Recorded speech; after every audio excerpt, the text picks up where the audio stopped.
Kızılcık Şerbeti yeni bölümde neler olacak? Hepiniz yeni analiz videomuza hoş geldiniz. Bildiğiniz gibi 99. bölümle ilgili iki farklı analiz videosu yayınlamıştım. Bu videoda ise önceki videolarda anlattıklarımı çok fazla tekrar etmeden hem yeni bölüme dair bazı tahminlerde bulunacağım hem de arka planda gelişen ama dikkat çeken olaylara değineceğim.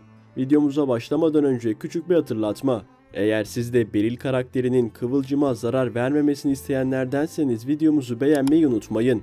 Bakalım kaç kişiyiz, hep beraber görelim. Ayrıca yorumlarda Kızılcık Şerbeti dizisinde şu anda en sevdiğiniz karakterin kim olduğunu yazarsanız çok sevinirim. Bu videoda yeni bölümde yaşanacak gelişmeleri birlikte değerlendirecek, karakterlerin alacağı kararların hikayeye nasıl yön vereceğini konuşacağız. Özellikle arka planda kalan ama ilerleyen bölümlerde dizinin merkezine oturacak bazı olaylara dikkat çekeceğim. O zaman fazla vakit kaybetmeden analizimize başlayalım. Beril'in Kıvılcım'a olan bakışları artık yalnızca biz izleyicilerin değil, diğer karakterlerin de dikkatini çekmeye başladı. İnsanlar arasında oldukça normal görünen ama yalnız kaldığında oldukça problemli davranışlar sergileyen Beril hakkında bazı önemli tahminlerim var. Özellikle Beril'in ilerleyen bölümlerde Kıvılcım'ın bebeğine zarar vereceğini düşünenlerden biriyim. Bana göre Kıvılcım ve Ömer bebeklerini kaybedecekler.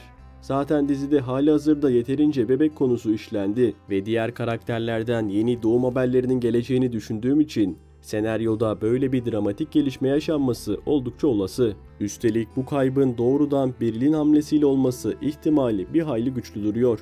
Beril'in geçmişte bebeğini kaybettiğini sahneler arasında verilen küçük ipuçlarından anlıyoruz. Bu detayın özellikle senaryoya ustaca yerleştirildiğini düşünüyorum.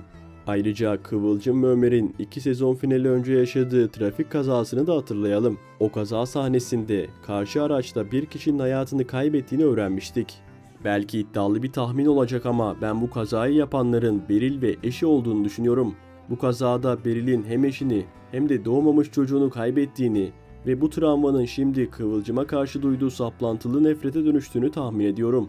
Eğer bu kurgu doğru çıkarsa Beril'in davranışlarının yalnızca bir takıntı değil, aynı zamanda bir intikam meselesine dönüşmesi hiç de şaşırtıcı olmaz. Beril'in giderek daha da tehlikeli birine evrilmesi, dizinin ilerleyen bölümlerinde çok daha karanlık ve gerilim dolu sahnelerin habercisi olabilir.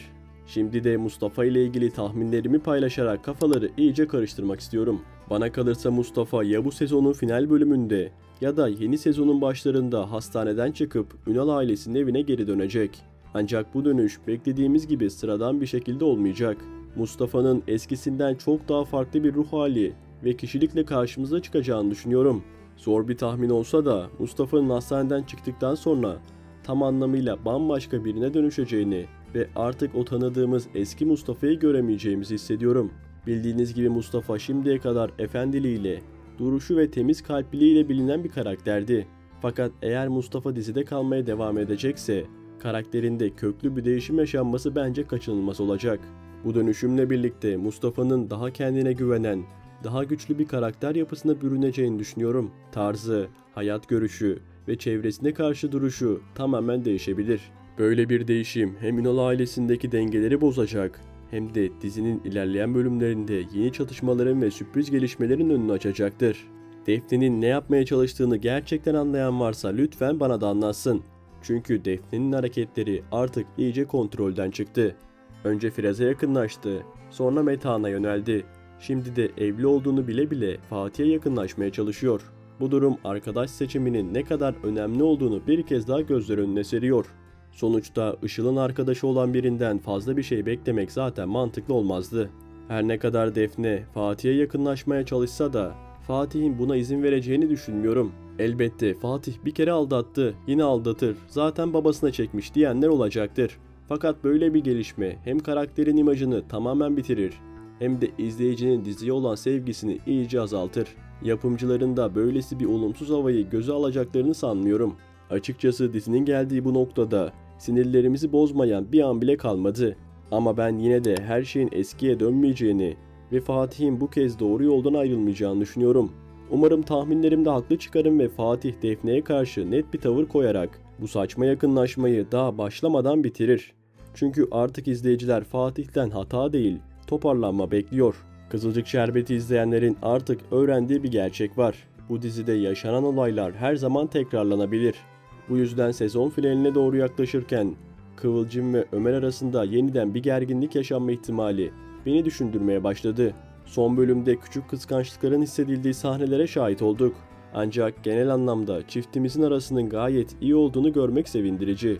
Hem Kıvılcım hem de Ömer bu ilişkiye gerçekten büyük değer veriyor ve birbirlerine olan sevgilerini hissettirmekten çekinmiyorlar.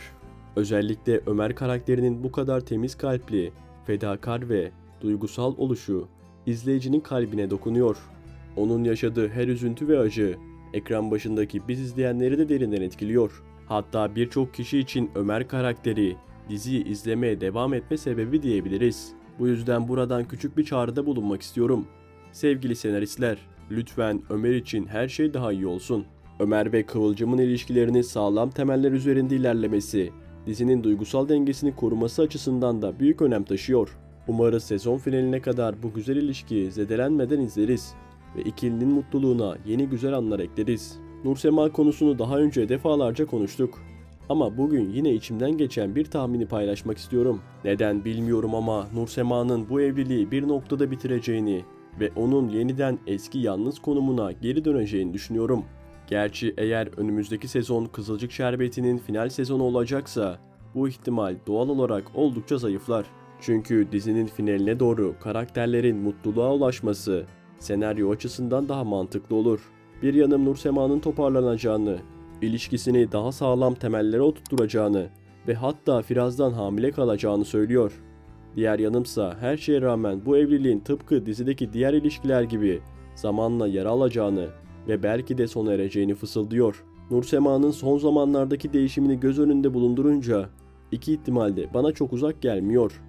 Bu konuda gerçekten sizlerin de görüşlerinizi merak ediyorum. Sizce Nursema ve Firaz birlikte mutlu bir gelecek inşa edecekler mi? Yoksa bu evlilik de öncekiler gibi sona mı erecek?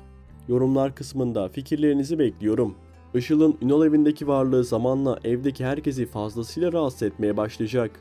Özellikle de Pembe'nin hatıralarına hiç saygı göstermeden eşyalarını evden çıkarması bardağı taşıran son damla olacak. Işıl'ın bu tavırları zaten hassas olan aile içi dengeleri iyice bozacak ve Ünal ailesinde geri dönülmesi zor çatlakların oluşmasına yol açacak gibi görünüyor. Işıl karakteriyle ilgili detaylı analizlerimi bir önceki videomuzda paylaşmıştık. Eğer izlemediyseniz mutlaka göz atmanızı tavsiye ederim. Senaristlerin izleyici yorumlarını dikkate alarak daha güçlü, daha derin ve izleyicileri ekrana bağlayan bölümler hazırlayacaklarını düşünüyoruz.